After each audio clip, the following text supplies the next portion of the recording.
Hello, welcome to the Scale Modelling Cafe. I've just noticed that the camera stand's wobbling a little bit, so hopefully that'll settle down and you're not going to get seasick. Welcome to this week's update. A bit of an exciting one because the Laminar Flow Design Spitfires, both of them are finished. What's been going on the channel then, a little bit quiet modelling wise, because I've been waiting for these to be finished, and then what I'm going to do is this Sunday, Part 1 is going to go up. That's going to be the introduction to the project. And then it'll take the usual format. So Part 2 will be the cockpit, Part 3 construction, Part 4 painting and weathering. What I'm going to do is I'll be concentrating in each one. I'll be maybe flip-flopping between the different models, but it doesn't matter because essentially they are the same. And then what I'll do is at the end of the particular episode, I'll bring you some either a little bit of video or a few photos of the other one. So for example, the cockpit, what I did is I concentrated on the Razorback, and then I've got a few bits and bobs of the bobble top at the end, because they're essentially the same, just little minor differences. And same for the construction. The construction is identical on both of them pretty much, but I took a different approach with the wings. So I'll bring you both of those approaches, and with the camera ports for the FR18, which is the bobble top. And then the painting and weathering, I concentrate on the Belgium one in Ocean Grey. And what I'll do is I'll bring you a few little bits and pieces and a few extras on the brown and green one, the Razorback. Right, so on with just a very quick debrief. The bobble top one, then the FR. I need to now think, how to do this one? Right, yeah, okay. So the difference with this one then was the wings. So I used the Mark 16 wings with this one. So the Mark 16 wings, the Edward kit, obviously, they are the E-wing. So that bit of conversion is done and easy. What isn't easy is you have to scribe in there for the fuel tanks. Actually, that is quite straightforward. And modify the wings, the ailerons to the short ailerons. Because essentially they were Mark 8 wings with the short ailerons. So I took that approach with this one. Kit barrels, because I thought I hadn't got some master barrels. Turned out I had. Typical. When the project's finished, you go and find these things, don't you? So I used the kit gun barrels on that one. But the only other major difference really was the camera ports. So this is the FR version. On the one on the left, I actually drew around the template, drilled it out, and then lots and lots and lots of taking a little bit of material, test fit, and so on until it fit.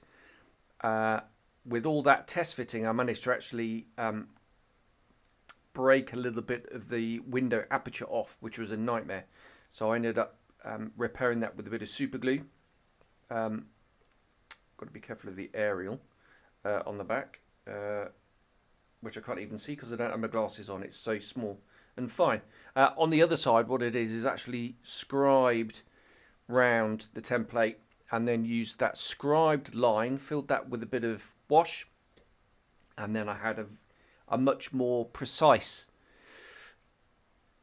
line that I could drill right up to, cut out, and then that was a lot more straightforward. So I highly recommend doing that if you're going to do the FR version. And the last modification really, apart from the standard conversion, was the tail. So retractable tail wheel. Mark 16 didn't have a retractable tail wheel, which is a right pain. What I did here is Laminar Flow Design would have you get another Mark 8 fuselage, cut the tail off the Mark 16 and graft it on. I thought it would be neater if I tried modifying the fixed tail wheel, which exactly what I did. So I made a template of where the open doors were, put that on with tape, masking tape, scribed that, drilled that out, cut that out, and used the fixed undercarriage leg mounting, modified that, bunged it in the tail, and actually it worked really, really well. I'm really pleased with that and how that turned out. Much neater, I think, than cutting the tail off and grafting it on, with my skills anyway. That was that. And all markings sprayed, including the stencils, using the one-man army masks. The markings on this one were my own homemade masks. That was the bubble top. Right, the Razorback, which I finished this morning. Different approach to the wings with this one. This is based on the Mark 8 kit. So the wings are correct, other than they're a C wing, not an E wing. Therefore, what I had to do was modify the gun bulges. So I cut out the gun bays and then used the resin plugs in. And yeah, neat enough is what I'll say on there. Neat enough for me anyway. You could get it a lot neater, I am sure. The other option would be is to get some brass in gun bays and use those. I had some Ares gun bays that you'll see in the part 1. Didn't actually use them in the end. I'm always a bit nervous with Ares. The conversion itself then, the nose areas were cut off. The fin area was cut off. The conversion parts fit really, really well. The radiators underneath, they're not as good as fit as the nose and tail, but still very good. Just a little bit of fettling required. But if if you've got the skills to do the nose and the tail, you've got the skills to just fettle the radiators in. And that was really it for the conversion. What I did forget to do is the extra radio hatch on the right hand side and fill in the radio hatch on the left hand side. So I managed to do that in the end. One issue I had is I couldn't get the Edward part for the lens cover to fit on the sort of, I don't know if that's a landing light or signal lamp or whatever it is, under the rear fuselage. That was a right pain. Ended up just dropping a bit of clear UV resin, like the nails thing that the ladies have, and curing that, and that worked wonders. The other thing to say about this one is I used a Rob Taurus vac form canopy. I only used the sliding section, the Edward one, because it's injection molded plastic and it is really thin, but it kind of sits a bit too proud. It fits lovely, don't get me wrong, it just looks too big. Just limitations of injection molding. So I thought I'd try the Rob Taurus vac form canopy, and that worked beautifully, and I'm so glad I did that. And on all my other Razorback Spitfires that I'm going to do in the future in 1/48 scale, I'm going to do that. I'm going to use the Rob Taurus ones. There we go. And yeah, this one was purely MRP. The other one was painted with Tamiya. And yeah, absolutely lovely. I keep knocking that bloody whip aerial on the back because I can't see it because I haven't got my glasses on, and it's really fine. The other thing to mention about this one is just a bit on the weathering. So decided to do something a little bit different with the exhaust stain.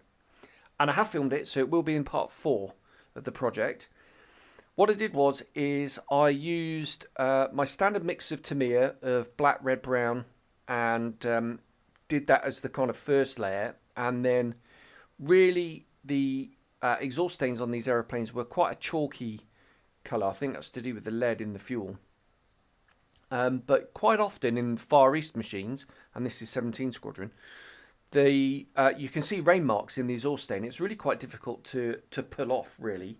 So what I did is I just quickly just brushed a very thin coat of Amov MIG A-stand acrylic thinner, just very light film of that. Then I sprayed the acrylic dust colour, and that was Ammo, just the standard acrylic, not the Atom, very thin, and then very quickly got a very stiff brush that I dampened in the thinner and did very quick vertical strokes. And what that did is made those sort of rain marks where the rain would clean the exhaust stain. And I'm really pleased with how that turned out. That was a bit of an experiment, and I was a bit worried about it, but it worked really, really well. The underside on this one is a lot more filthy, and I've forgotten to take some photos of that, but I'll do that. The difference as well with the two models is this one has the propeller on a magnet, and the other one I decided to use the instructions. Caused a bit of a kerfuffle with this one because when I glued the magnet in, I decided to glue it in with 5-minute epoxy, which oozed into the mounting holes for the prop, which was a nightmare. So ended up having to cut some of the mounting lugs down and drill out the holes. But anyway, managed it. So I would say if you're going to go down the magnet route, probably use a bit of super glue sparingly, and yeah, watch out for a bit of oozage. But there we are. Again, all marking sprayed. Apart from this has a decal, which is the 17 Squadron Gauntlet badge on it. Other than that, all sprayed again. With all my homemade masks, apart from the Serial, which is One Man Army. They do 8-inch letters in masks. There we are. Love these things. Well, I was going to say way better than the Airfix one. Airfix don't do a Razorback one. They do the bubble top in 48 scale, but these ones, for not much work actually, you're going to get a far superior result. The Edward kits obviously are beautiful, highly detailed. The Airfix kit, very soft details. The panel lines are just too deep, too pronounced, too soft. Some of the riveting is really naff, and actually it's a relatively difficult build. The Edward kit's obviously very clean, very crisp, highly refined, and so is the Laminar Flow Designs 3D printed parts, and just beautiful result. And you know, not that much hard work actually. Arguably, I would say less work for a better result using this than going down the Airfix route. One of my viewers said it would be easier to convert to get the Razorback a PR19, an Airfix PR19. I wholeheartedly disagree. You're going to have to modify the nose because you're going to have to sand off the all the bulges. You're going to have to find a new canopy for it. There's bulges you're going to have to remove. You're going to have to completely rework the wings.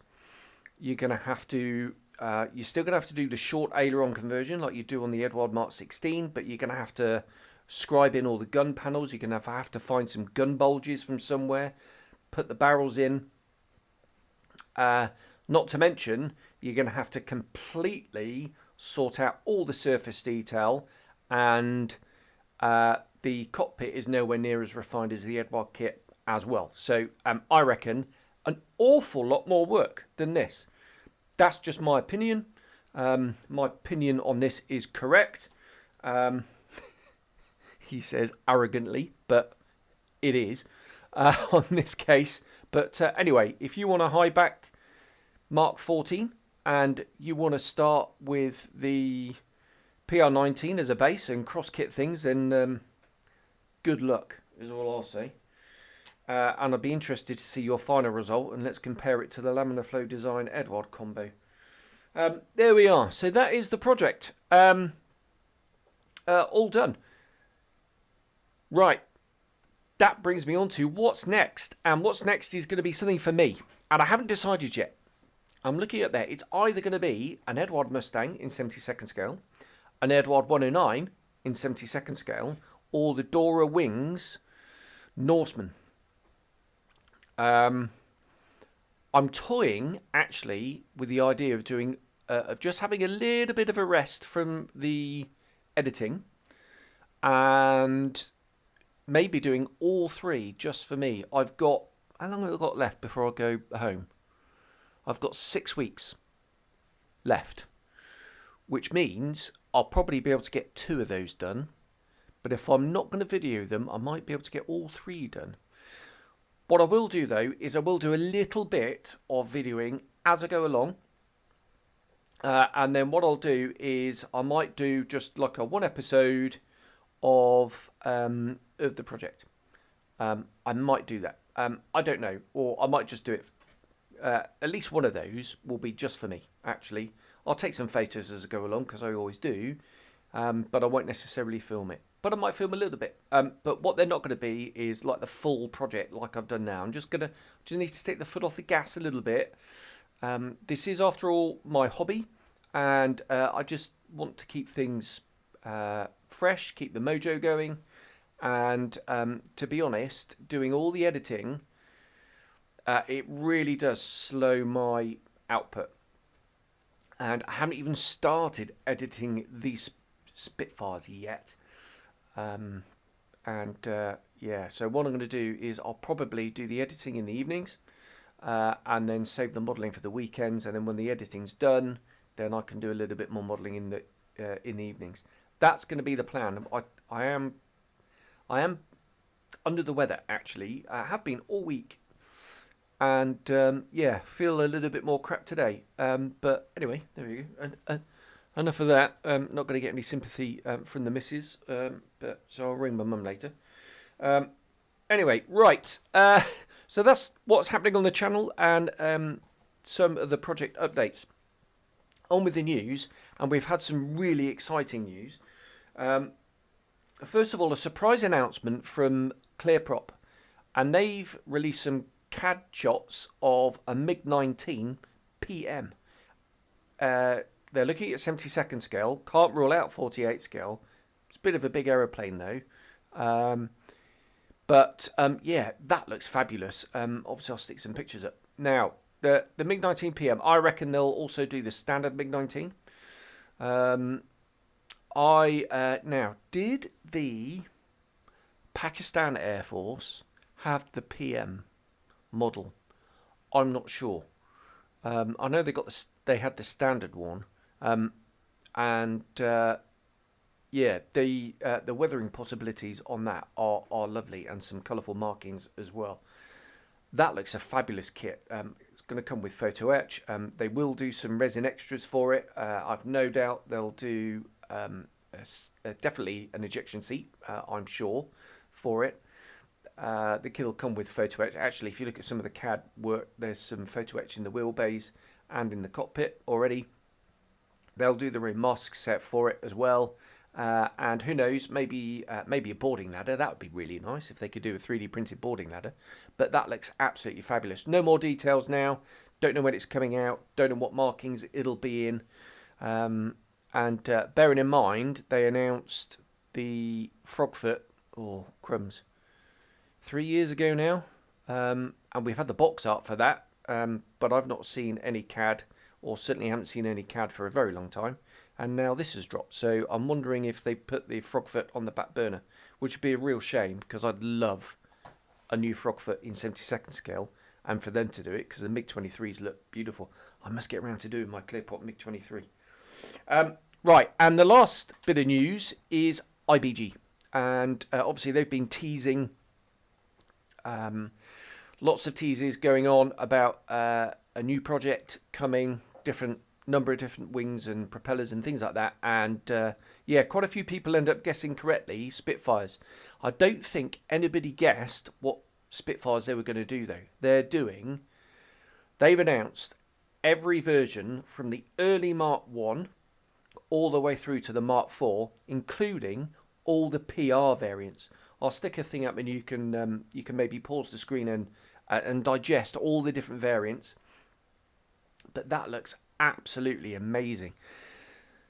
They had prototypes on display at the Nuremberg Toy Fair, and again, I'll bung some pictures there, courtesy of Gary Hatcher, who's the editor of Sam magazine. So all full credit to him.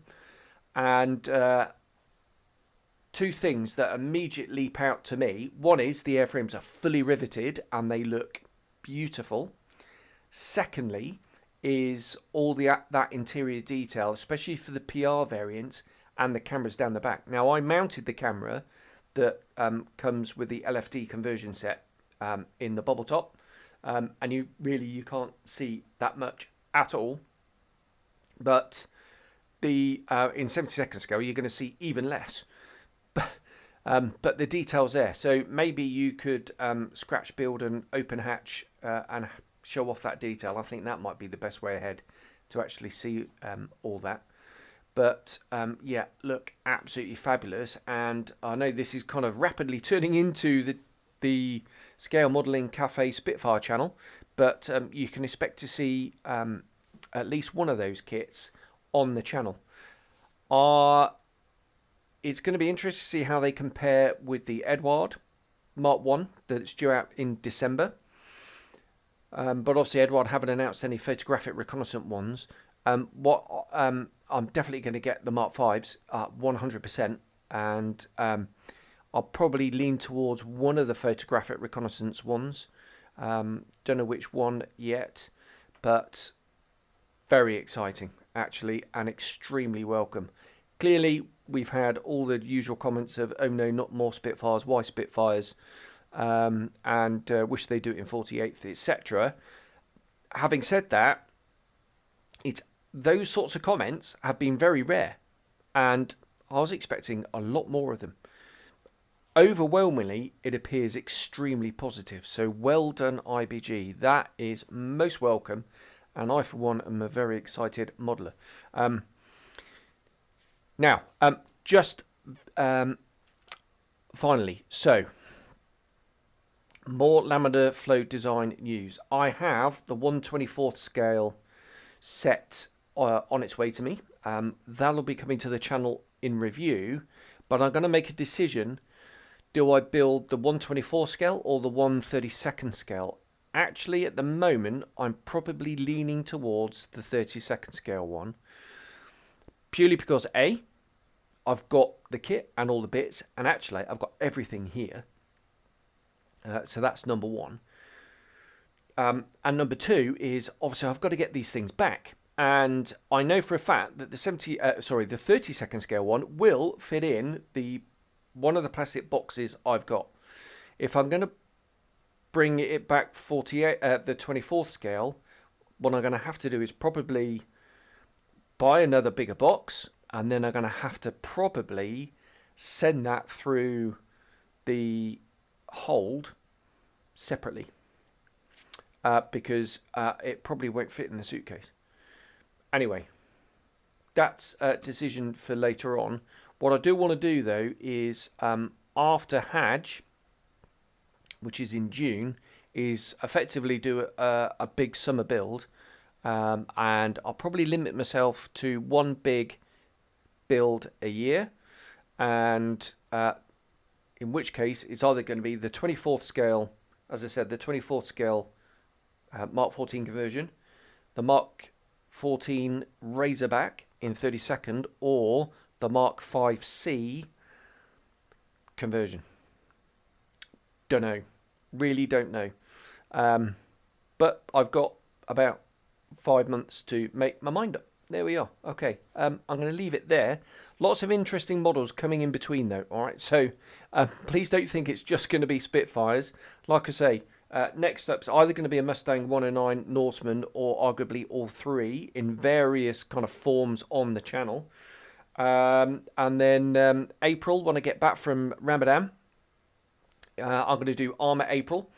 So in that, I'm going to do the Key 43, which is the new one. I might do the P36 if it arrives in time as well, or at the very least that will have one of those two, or well, both of them will have sprue tours. I really want to do the 72nd scale Mustang. That's going to be for a future publication, so not appearing on the channel, but that'll just be in the background. And what I'm going to do is the another Hurricane 2C in 48 scale. I'm going to do that as a Soviet conversion, but again, that's not going to be on the channel as a full build. There's already one of those as a full build, but one of those projects in 72nd scale, the Key 43 or the P36 or both, will be full builds. The Mustang will be a kind of debrief type video with a few bits as we go along, and the Hurricane will just be again likewise. So lots of armor stuff coming in April. And I'm not going to get it all done in April because I've only got 3 weeks in April because the first week I'm at home. So it's gonna be armor April, overspill May. There we go. Right, there we are. Definitely going to leave it now. Times are marching, and I've got to clean up. So airbrush needs a deep clean. The bench needs a deep clean. Ready for the next project, and that is what I'm going to do straight after I've finished editing and uploading this. So thanks very much, everybody. Thank you very much for all your comments. If you're not subscribed, then give it a serious think. All it takes you is one click on YouTube, and it does help me out massively. Same for the likes and all that kind of stuff. There we are. Thanks very much. Take care, everyone. See you soon. Cheers. Bye bye.